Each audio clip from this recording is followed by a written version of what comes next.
What up, folks?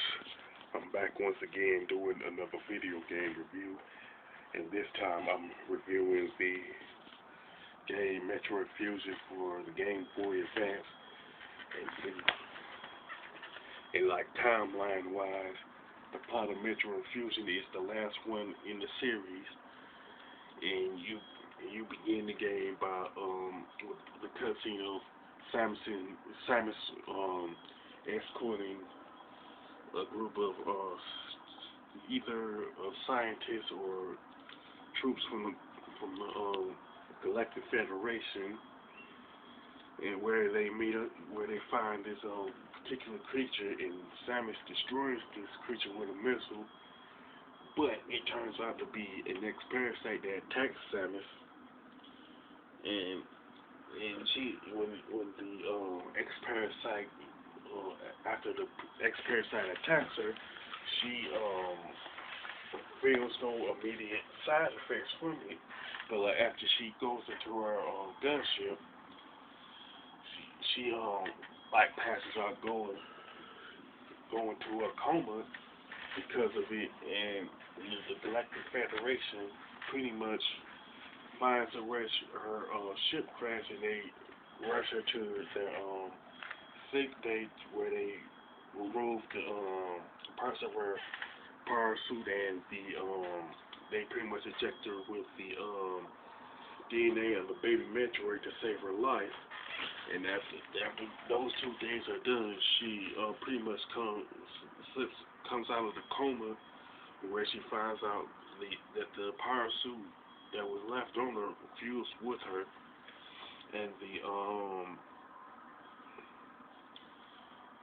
and pretty much she has she has the DNA of the baby Metroid in her as a result, and she finds out that there were some X-Parasites that pretty much took over one of the space stations, and she goes to eradicate them, and she finds out later in the game, I would say pretty much within the first 10 minutes or so, that the X-Parasite attacked her, pretty much infected her suit, changing it to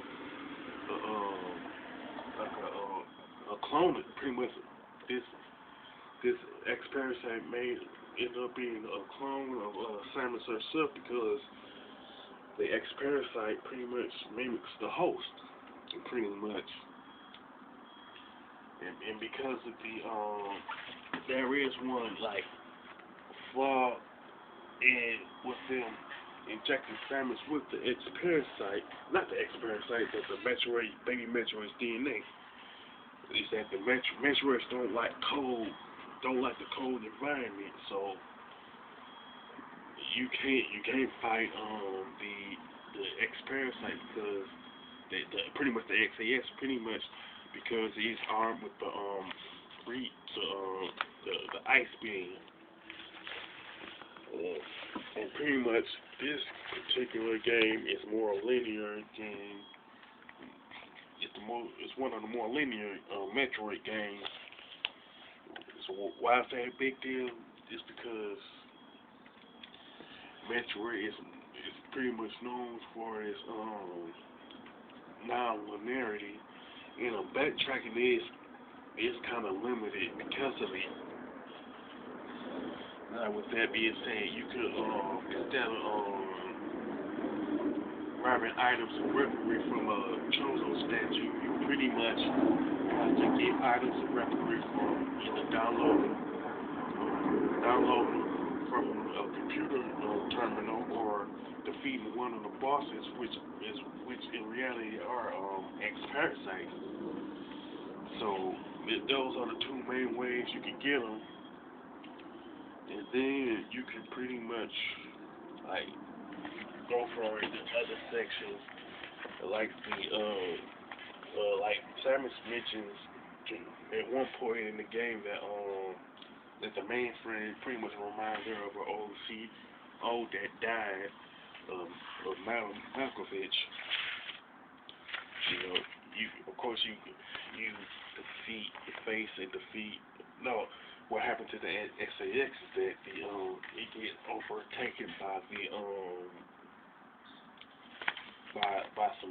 by a group of Metroids, and they got like put in a wicked state, and you fight one of the alpha. I think it's one of the alpha Metroids later in the game, and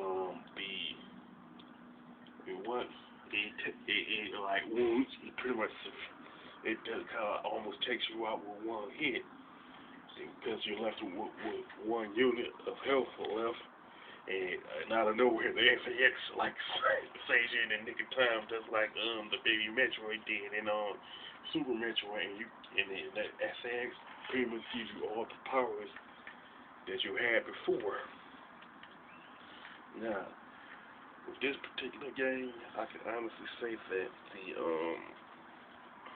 what you can do with you can pretty much unlock the fusion suit and unlock the original Metroid in the Metroid Prime games. It's just pretty much by beating both games. That's what they tell you. But I'm able to unlock both just by beating Metroid Prime. Yeah, I can honestly say that the graphics, level design, the map design, and the controls are heavily influenced by Super Metroid, but with but all four pretty much hold their own. Like far as the graphics, level design, and map design, all of them, all three, have been translated real well for the Game Boy Advance, and they had all three aged well. Also, with the controls, what happened is because of the fact that the Game Boy Advance pretty much don't have the X and the Y button, they had to make changes for the gameplay. But the changes pretty much made sense, and the gameplay works, and the music is what I expect from a Metroid title, and it's pretty good. I'll say it's not my favorite. I would say that the music from Super Metroid is the best, but the soundtrack from Metroid Fusion is pretty good also. You can't just outright overlook it, Like far as the score, I would definitely give this one a 10 to me, because it's like one of the best Game Boy Advance games to come out. I could mention like others like Metroid Zero Mission. That this is one of the best Game Boy Advance games. As far as the score, definitely give it a 10. Again, with that being said, if Metroid Fusion is one of your favorite games, or if it's your favorite game, you can mention it in the comment section.